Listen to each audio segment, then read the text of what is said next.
Ya, baik. Assalamualaikum warahmatullahi wabarakatuh. Selamat malam, rekan-rekan mahasiswa sekalian. Bertemu lagi dalam mata kuliah Sistem Pengawasan Pemerintahan. Yang pekan ini kita masuk di pertemuan pertama di mata kuliah ini, khususnya di semester 6.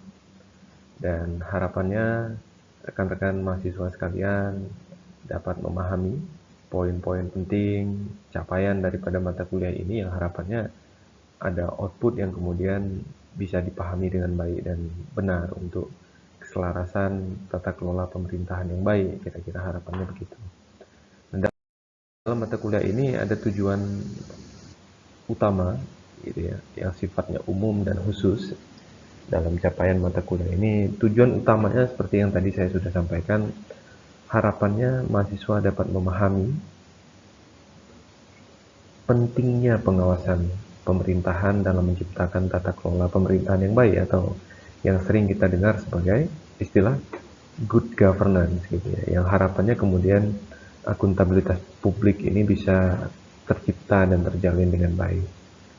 Dan tujuan khususnya ada 3 poin. Yang pertama, harapannya mahasiswa mampu atau dapat menjelaskan konsep daripada pengawasan pemerintahan.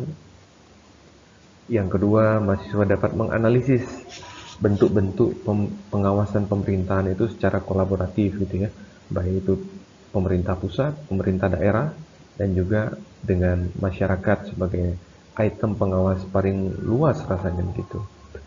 Yang ketiga, mahasiswa mampu memberikan solusi atas permasalahan dalam pelaksanaan pengawasan pemerintahan. Yang kita tahu, gambaran sederhana saja kita melihat kasus-kasus penyelewengan, penyalahgunaan, korupsi, dan lain sebagainya itu terjadi dalam kurun waktu 1 tahun terakhir ini sangat banyak. Dan apa kalau kita lihat di berita item utama yang disampaikan? Karena minimnya atau lemahnya pengawasan pemerintahan. Nah, itu harapannya kita bisa memahami item-item itu dengan baik, itu yang kita harapkan. Nah, pokok pembahasan dalam pertemuan kali ini, saya harapkan ada 5 item yang kemudian mahasiswa dapat memahami itu dengan baik. Yang pertama, pengertian pengawasan pemerintahan. Apa sih maksudnya dan kenapa itu harus kita pahami dan mengerti gitu ya. Yang kedua, jenis pengawasan, baik itu internal dari lembaga pemerintahan ataupun eksternal dari lembaga terkait. Kemudian instrumen hukum dan kebijakan mengenai pengawasan pemerintahan, undang-undang mengenai pengawasan tata kelola pemerintahan, sampai ke undang-undang di tingkat daerah dalam ruang lingkup desentralisasi, kira-kira begitu. Kemudian yang keempat, pengawasan kolaborasi dalam konteks desentralisasi di tingkat daerah. Kemudian kita akan bicara mengenai studi kasus, bagaimana implementasi pengawasan pemerintahan itu di Indonesia, mengenai kasus-kasus, bagaimana proses penangkapan, dan lain sebagainya. Baik, pertama kita harus tahu terlebih dahulu apa maksud daripada pengawasan pemerintahan. Henry Carlson, kalau ahli dalam tata kelola pemerintahan atau dalam hukum gitu ya, menyampaikan bahwa pengawasan pemerintahan itu punya tujuan. Pasti punya tujuan baik, kira-kira begitu. Tujuan baiknya adalah transparansi dan akuntabilitas dalam pengelolaan keuangan negara. Dan kita tahu bahwa kasus korupsi di negara ini kan adalah karena tata kelola keuangan negara yang tidak baik gitu. Mau itu tidak baik dari sisi lembaganya atau etika pemerintahnya yang hilang, aparaturnya, kira-kira begitu.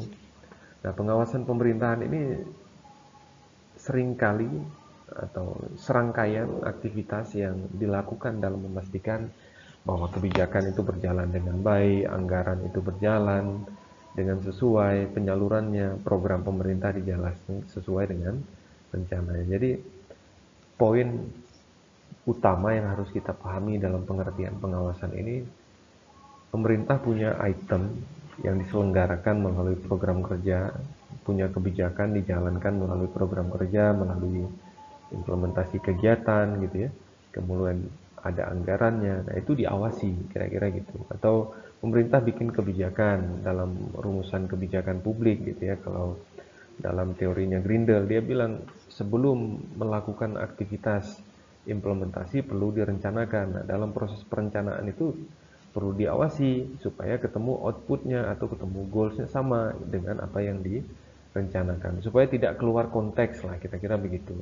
Yang tadinya outputnya adalah kesejahteraan masyarakat, kalau kita ambil dalam konteks bantuan sosial misalkan, atau program penyaluran anggaran atau penyaluran bantuan sosial, berarti harus sesuai dengan rencana awalnya, makanya dibutuhkan pengawasan. Selaras dengan apa yang disampaikan dengan Hans Kansel tadi, butuh transparansi dan akuntabilitas. Oh, berapa anggaran yang dialokasikan, nah, harus segitu yang direalisasikan, kira-kira begitu. Makanya juga kalau sekarang dalam konteks dana desa itu perlu transparansi dan akuntabilitas. Karena apa? Contohnya pasang baliho di depan kantor desa atau kantor kelurahan. Oh, sekian anggaran dana desa yang kita dapatkan untuk apa saja, itu kan supaya masyarakat di sekitar itu tahu, oh, uang atau dana desa yang didapatkan ini untuk apa saja itemnya. Untuk infrastruktur kah, untuk lain-lain, pembangunan desa, peningkatan perekonomian dan lain sebagainya. Itu perlu diawasi. Makanya kemudian tata kelola pemerintahan mengatur itu. Ada item di mana pengawasan itu dilakukan supaya monitoring dan juga evaluasinya tercapai dengan baik. Nah, itu yang perlu kita pahami. Nah, ini jenis-jenis pengawasan, gitu ya. Ada pelaku pengawasannya siapa, ada waskat, pengawasan yang sifatnya melekat, gitu ya, dari atasan ke bawahan, ada wasnal secara internal pemerintah, gitu ya. Ada waslek dari anggota DPRD, kemudian ada wasmas atau pengawasan di tingkat masyarakat. Nah, dalam pengawasan internal atau wasnal ini tadi, internal pemerintah siapa saja? Ada Inspektorat Jenderal, kalau itu keuangan, ada Badan Pengawasan Keuangan, ada BPK, gitu ya. Ada aparatur pengawas internal pemerintahan atau API, ada Itjen, ada inspektorat kalau kita lihat di tingkat daerah gitu ya. Kemudian ada juga pengawasan yang sifatnya eksternal, dari siapa saja. Ada dari KPK, ada dari BPK, ada dari DPRD gitu ya. Dan itu mengawasi, kira-kira memantau kinerja pemerintah itu supaya tata kelolanya berjalan dengan baik, sesuai dengan rencana gitu ya. Nah, ini instrumen hukumnya gitu ya. Jadi ada instrumen hukum dan kebijakan pengawasan. Ada Undang-Undang Nomor 15 Tahun 2004 tentang pemeriksaan dan pengelolaan tanggung jawab keuangan negara. Ada Undang-Undang Nomor 23 Tahun 2014 tentang pemerintahan desa, tentang ada juga peraturan pemerintah gitu ya mengenai akuntabilitas kinerja instansi pemerintahan. Nah, dalam kebijakan pengawasan ada juga penerapan standar audit internasional, itu juga dilakukan di tata kelola pemerintahan kita. Ada juga penguatan peran aparat pengawasan internal pemerintah atau APIP tadi, gitu ya. Nah, itu kebijakan-kebijakan yang kemudian dari instrumen hukum disalurkan melalui kebijakan yang kemudian diterapkan. Kemudian ada juga peningkatan transparansi government, gitu ya. Itu dilakukan supaya apa? Supaya ketercapaian atau tujuan daripada kemaslahatan pengawasan pemerintahan ini berjalan dengan baik. Kemudian kita masuk dalam poin pengawasan kolaboratif gitu ya. Kenapa kira-kira harus dilakukan? Kalau kita bilang kolaboratif kan berarti ada aktornya gitu ya. Siapa saja? Berarti ada pemerintah pusat, ada pemerintah daerah, ada masyarakat sipil, dan juga ada lembaga internasional. Manfaatnya apa kira-kira? Tentunya untuk peningkatan akuntabilitas dan juga efektivitas pengawasan, makanya dibutuhkan kolaborasi atau kemitraan antar sektor gitu ya, karena nggak bisa ngawas sendiri, ini dibantu orang lain kan, kira-kira begitu. Kemudian apa lagi? Mengurangi tumpang tindihnya fungsi pengawasan. Nah, itu yang sering terjadi. Nah, implementasinya bagaimana? Dibentuk forum-forum pengawasan bersama gitu ya. Kemudian menggunakan juga teknologi informasi dengan lintas sektor. Berarti kan kita nggak mungkin datang Kalau daerahnya jauh gitu ya, kalau dari pusat mau awasi tingkat daerah, sekarang bisa menggunakan teknologi informasi gitu ya, dengan perkembangan teknologi. Nah, ini contoh kasus, studi kasus mengenai implementasi pengawasan di Indonesia yang sering-sering kita lihat bahwa KPK gitu ya, sering melakukan aktivitas penyidikan, penyelidikan, pengawasan sampai kemudian penangkapan terkait kasus-kasus korupsi. Nah, kita ambil contoh kasus korupsi EKTP cukup panjang ya, 2011 sampai dengan 2017. KPK kemudian berhasil mengungkap skandal besar kasus EKTP ini. Banyak sekali pejabat negara, anggota DPRD terkait yang kemudian ada hasil yang signifikan di mana penegakan hukum yang berlaku tadi, pengambilan aset negara yang seharusnya tidak dimakan oleh para koruptor itu, kemudian apa hasil utamanya? Peningkatan kesadaran publik bahwa praktik korupsi itu benar-benar terjadi di ranah-ranah pemerintahan yang seharusnya kalau kita ambil dalam ruang lingkup besar ya pemerintah ya gunanya untuk melayani masyarakat, ya, bukan memakan atau mengisi kantong-kantong privatnya sendiri kan kira-kira begitu.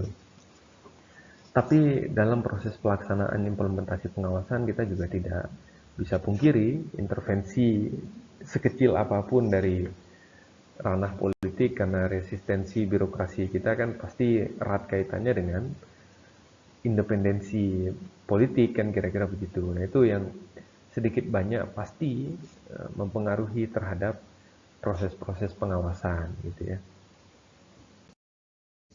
Nah, contoh kasus lain, nah, tingkat daerah gitu ya, ada inspektorat di tingkat daerah, bagaimana kemudian pengawasan penggunaan anggaran, pelaksanaan program kerja pemerintah daerah itu diawasi oleh inspektorat di tingkat daerah gitu ya. Pengawasan oleh siapa? Bisa oleh ombudsman gitu ya, yang punya tindakan yang bisa mengawasi penyelenggaraan pelayanan publik khususnya di pemerintah.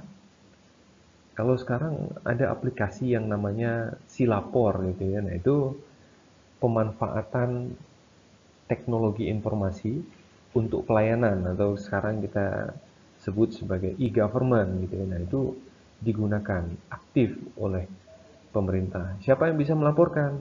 Internal pemerintah bisa, masyarakatnya juga bisa. Makanya kemudian KPK, Ombudsman, dan lembaga-lembaga pengawas lain rutin melakukan sosialisasi berkaitan dengan proses penyelenggaraan pengawasan di tingkat masyarakat, terutama di tingkat universitas perguruan tinggi gitu ya, supaya mahasiswa ini juga paham betul bagaimana proses mengawasi tata kelola pemerintahan supaya ketercapaian pengawasan yang baik itu terlaksana gitu ya. Nah, ini contoh kasus yang terjadi gitu ya, berkaitan dengan proses pengawasan terutama mengenai tindakan korupsi gitu ya. Nah, itu bagian yang kemudian sering kita lihat. Nah, ini contoh kasus gitu ya. Ada keberhasilan KPK melakukan operasi tangkap tangan. Nah, itu 2018 itu ada 30 kasus gitu ya. Kalau sekarang mungkin udah lebih dari 50 kasus penangkapan korupsi rentan 5 tahun terakhir bahkan lebih gitu ya. Dan kasus-kasus besar yang sering kita lihat. Nah, ini operasi tangkap tangan KPK, ada operasi tangkap tangan di tahun 2016 sampai dengan 2022. Banyak sekali kasusnya gitu ya. Jadi kita bisa melihat bahwa kenapa pengawasan pemerintahan ini jadi penting dan mengapa kita sebagai mahasiswa perlu dan harus memahami arti penting dari proses pengawasan dan bagaimana pengawasan itu berjalan gitu ya. Nah, itu yang harus kita pahami dengan baik dan harapannya melalui materi yang sudah dipaparkan, mahasiswa bisa memahami dan mendapatkan arti penting daripada proses pengawasan pemerintahan. Baik, mengakhiri perkuliahan kita malam hari ini, saya rasa dan saya harapkan rekan-rekan mahasiswa bisa mengambil arti penting dari proses pengawasan sehingga bisa diterapkan di lingkungan sekitar kita dan jika kita dapat melihat kejanggalan-kejanggalan yang terjadi bisa kita laporkan. Saya cukupkan perkuliahan malam hari ini. Semoga rekan-rekan semua dalam keadaan sehat. Fastabiqul khairat. Assalamualaikum warahmatullahi wabarakatuh.